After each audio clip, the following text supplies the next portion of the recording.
Hello everybody and welcome to this edition of Longhorn Diaries. Today I'm going to talk about the best and worst upgrades for your home's value. Hi, this is Travis Hawryluk with RE/MAX Real Estate and Travis Hawryluk and Associates. And this is Longhorn Diaries. We'll be bringing you everything you need to know about the real estate world, all from the cab of my truck.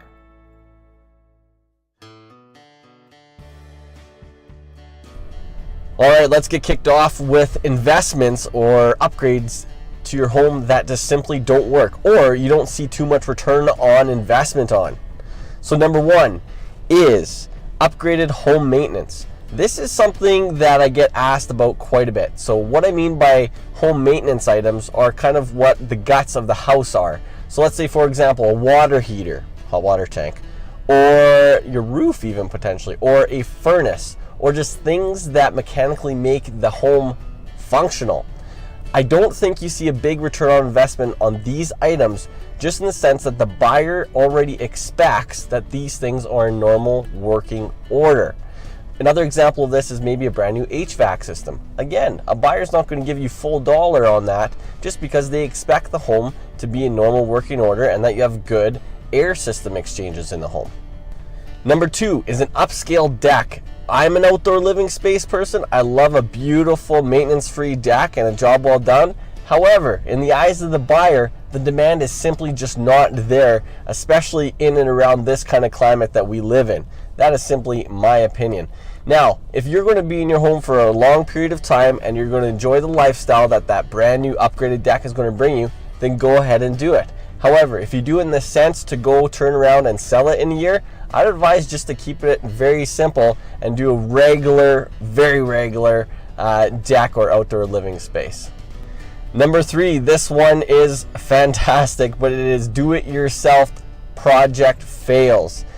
Oftentimes people think, I'll just do these upgrades to my home by myself to save a little bit of money.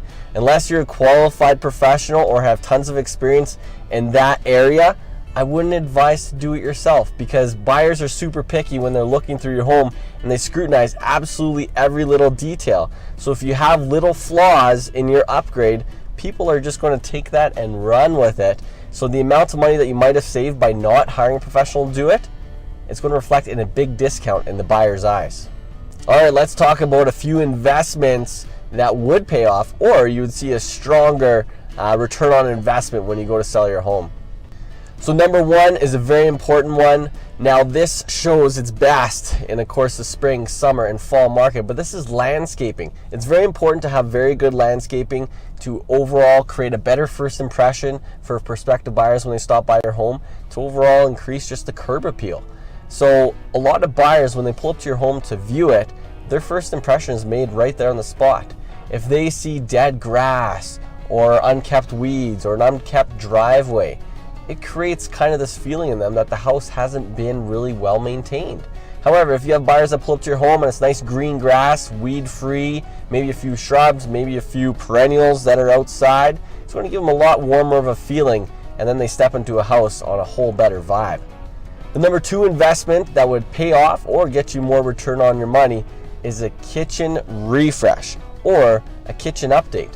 Note how I did not say a renovation or a remodel.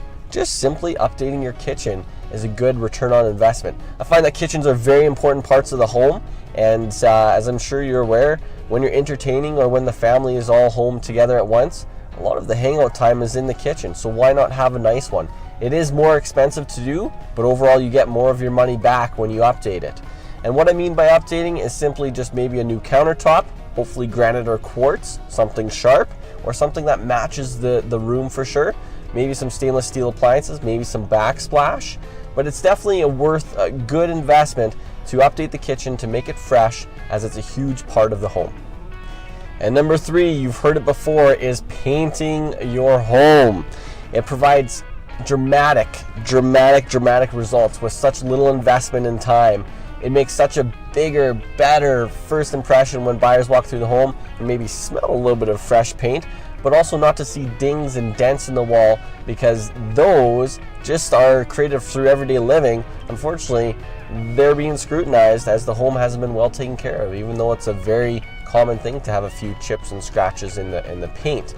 However, before you list your home for sale, definitely do this. Whether you do it yourself and do a very good job of it, or you hire it out, it's very affordable and it makes a big impact, and it's one less thing that the buyer has on leverage when negotiating you down on the eventual sale price.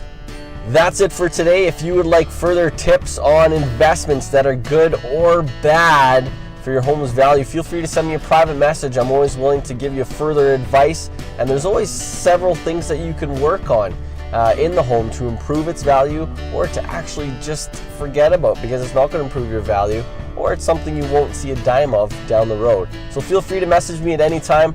Thanks for watching.